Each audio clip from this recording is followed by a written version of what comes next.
Welcome to Kenton's videos. Enjoy the video. In this video, I will explain how to make chicken soup. First, gather your fresh ingredients. You'll need a whole chicken or various chicken pieces, along with aromatic vegetables like carrots, celery, and onions. Don't forget fresh herbs such as parsley and thyme for flavor. Having everything ready before you begin makes the cooking process smooth and enjoyable. Place your chicken in a large pot and cover it with cold water. Add a pinch of salt and a few peppercorns to enhance the flavor.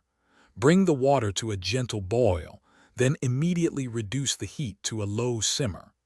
Let it cook slowly for about 1 hour, skimming off any foam that rises to the top to ensure a clear and flavorful broth. Once the chicken is nearly cooked, add your chopped carrots, celery, and onions to the pot. Allow them to simmer until they are tender crisp, which usually takes about 15 to 20 minutes.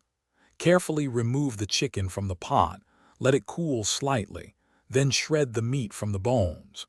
Discard the bones and return the shredded chicken to the soup. Just before serving, stir in your fresh parsley and thyme for a burst of fresh flavor. Give the soup a final taste and adjust any seasonings, adding more salt or pepper if desired. Ladle the warm, comforting soup into bowls. It's perfect for a cozy meal or when you need a little pick-me-up. Enjoy your delicious homemade creation. Thanks for watching. Consider subscribing if we helped you.